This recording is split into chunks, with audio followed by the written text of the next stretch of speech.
It is nearly 20 years since the end of the 1992-1995 Bosnian War, a conflict whose far-reaching impact continues to influence policymakers today.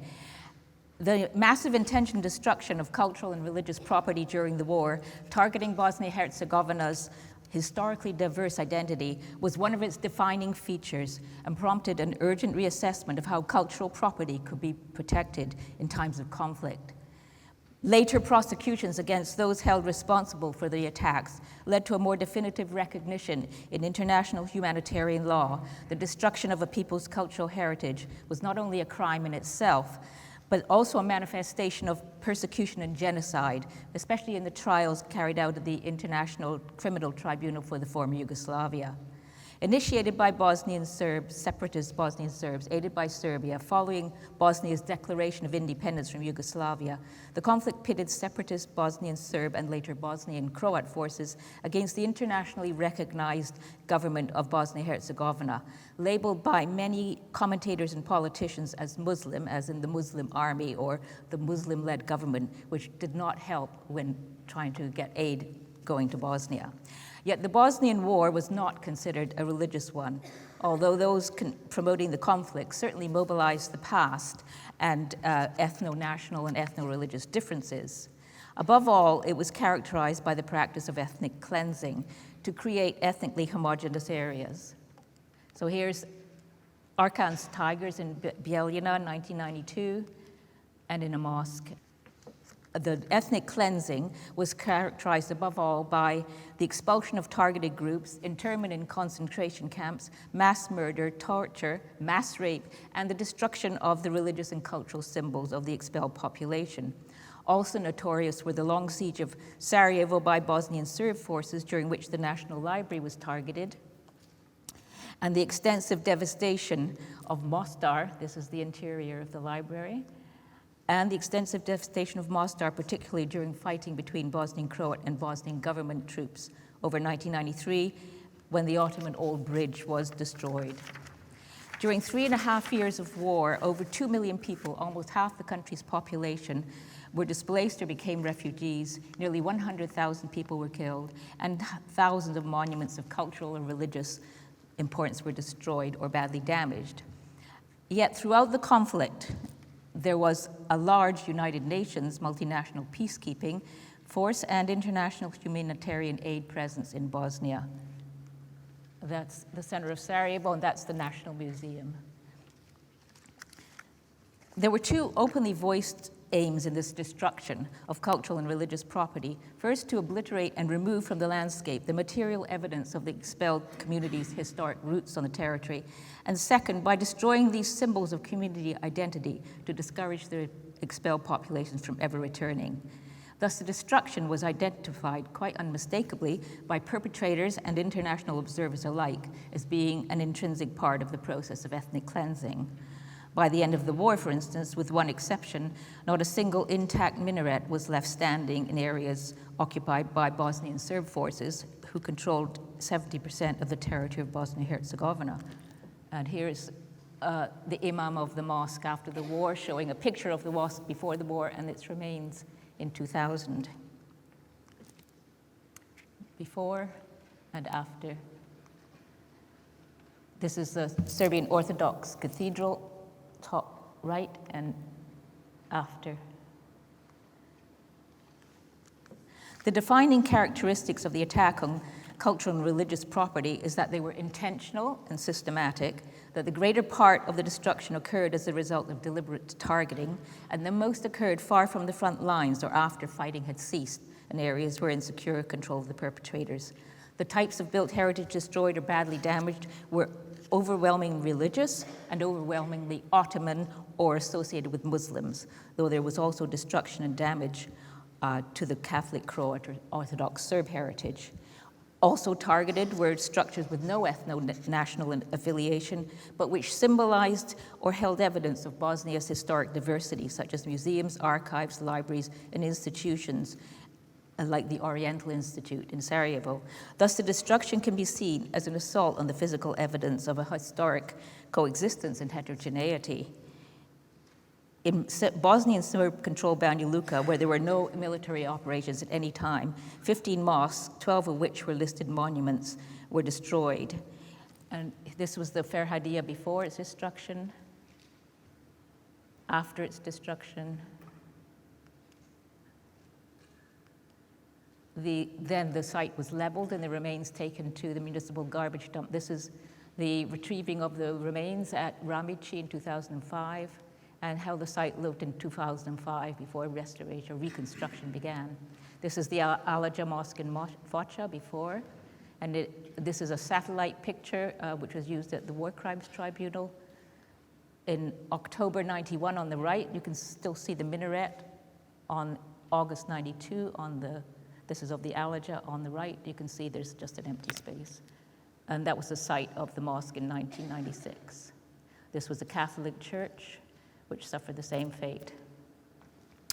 And this was the fate of most of these sites, mostly of mosques. They became places where cars were parked, garbage were dumped, sometimes structures were built on them. This is just after the ethnic cleansing of Faccia, this mosque in the background, the Zarava. These were the remains in 2000 where I found them. And occasionally mosque rubble was used to cover the mass graves of Muslims. And here is at Faccia, on war crimes investigators were excavating a mass grave site and found remains of the Allergy Mosque. But what actions did the international community take in confronting and addressing the devastation of cultural property in Bosnia? It was very clear that international legal instruments for protecting cultural heritage in times of conflict just didn't work, and there were UN troops stationed across the country, but they still couldn't stop it happening. But in other respects, unfortunately, despite a flood of statements, resolutions, and appeals, some policy making, and an eruption of symposia on disaster preparedness, most international heritage bodies, including UNESCO, ICOMOS, and ICOM, seemed unable or unwilling to offer help where help was needed and being desperately begged for in Bosnia itself, in terms of perhaps technical assistance, emergency aid, and even for information. The Director General of UNESCO encouraged NGOs to step in where he alleged UNESCO was not able to operate, but this simply didn't happen. And the tiny organization I worked for, BHHR, was the only heritage NGO working in Bosnia throughout the entire conflict. The Parliamentary Assembly of the Council of Europe was the only international organization to take any form of action in respect of the heritage, sending consultant experts to assess the destruction and 10 information reports that they hope would galvanize the international community, international conservation community, into taking action to protect the heritage that remained and political action to stop the damage happening of what they called, the report called, a cultural catastrophe in the heart of Europe. Unfortunately, these hopes were largely unrealized. The reports, however, raised early on what was rarely achieved, and probably not even today, the need to integrate support for the cultural heritage into other humanitarian aid activities and the importance of giving emergency technical assistance before the conflict ended. They urged international actors to beware of behind false reasons for not intervening at an early stage, nor to feel ashamed of being concerned for the cultural heritage while people were suffering, pointing out the socioeconomic and psychological dimensions of the destruction. So here we clearly see the paradox of cultural property protection in times of conflict. Even though international humanitarian law clearly mandates protection of a people's cultural property, concerns over being seen to be privileging buildings over people remain problematic for international bodies, even those concerned with heritage protection. Thus, there was very little assistance to protect Bosnia's cultural heritage during the war, with a few notable exceptions, such as Italian aid to restore domed mosques in Mostar. Yet much could have been done, for example, to help museums and their workers to protect their collections, most of which survived the destruction. Small-scale efforts usually work better than large ones, and with ingenuity and persistence, supplies got through, even if some were lost, and vital links were maintained with the outside world. After the signing of the Dayton Agreement in December 1995, this marked the end of the war and Bosnia's division into two entities, the Federation of Bosnia-Herzegovina the so-called Muslim Croat Federation, and the Serb-dominated Republika Srpska, with an international appointed civilian high representative, one of whom we have here today, Wolfgang Petritsch, who with a NATO-led multinational military force was responsible for implementing the peace treaty, which focused above all on the effects, reversing the effects of ethnic cleansing. Uniquely, Dayton recognized the role cultural heritage destruction had played during the conflict, and among the treaty's 11 annexes, Annex 8 mandated the establishment of a commission to preserve national monuments, which former High Representative Wolfgang Petritsch will discuss later on in more detail. Thus, restoration and preservation of Bosnia's destroyed and damaged historic monuments should have taken place within a particular framework: the return of refugees and displaced people under the terms of the Dayton Agreement to the homes and communities from which they had been forcibly expelled, and to attempt to restore Bosnia-Herzegovina's diverse pre-war society. And have I got time? I just want to finish. What I didn't think I'd have time to say was that a huge proportion of the aid for restoration in Bosnia went to Mostar, which was badly damaged and was terrible, but it sucked up most of the available funding. This is the reconstructed old bridge.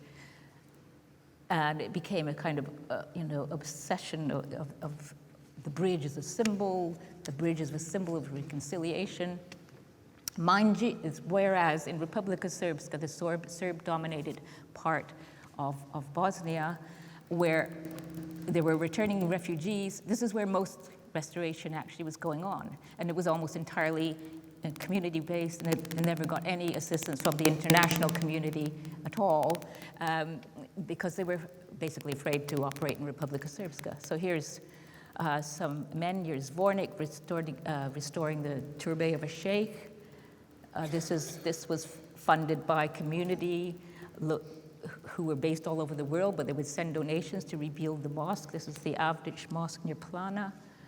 This little mosque, Mesjid, was rebuilt, even though no Muslims returned to this area of Republika Srpska, but many wanted to be buried there, as you can see in the graveyard, and they also wanted to show that Muslims had lived on this territory. So even though none had gone back there, they still rebuilt this little Mesjid, mosque without a minaret. I think this is in Stolac.